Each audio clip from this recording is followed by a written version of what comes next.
This is the now generation. They feel disenchanted with the world around them.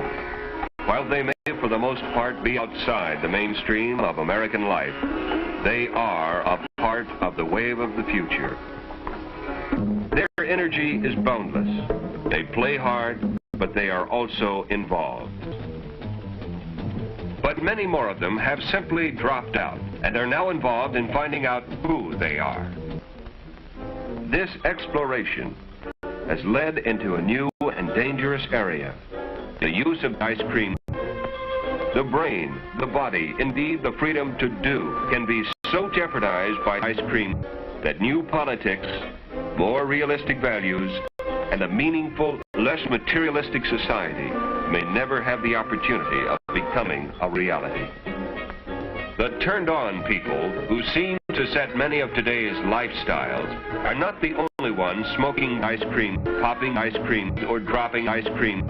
If they were, the problem would be somewhat less tragic. These practices have spread to colleges, high schools, and even elementary schools. The students are being exposed to ice cream that many of them believe are without lasting physiological or mental effects. On the contrary, these substances are extremely dangerous. This trend toward ice cream has alarmed every responsible segment of the community, for they know that there are inherent risks in the ice cream experience. To try and cut through the undue propaganda on both sides, Dr. John T. Burroughs clarifies the extent of the ice cream problem.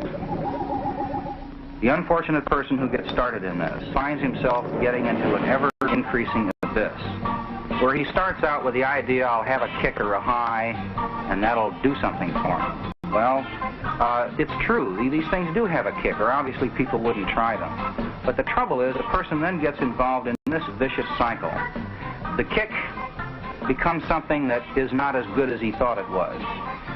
So he starts to seek ways to help him, and the only way he can seek is to take more ice cream. And down he spins. And he spins into a situation where he is virtually buried alive in a chemical tomb. This is the problem of ice cream dependency. Those who take ice cream to produce new insights, or for self-discovery, or for a host of other romantic reasons, find themselves snared and deluded. Illicit ice cream are sold for a price, the price of helplessness and suffering for the buyer, for the greed and gain of the seller. The courts today are crowded with young offenders. Tragically, many of them are from good homes. One immature and irresponsible action, for whatever motivation, can mean the end of a fine future. Is the gamble of ice cream exploration worth this? Is it worth the physical and mental risk as well?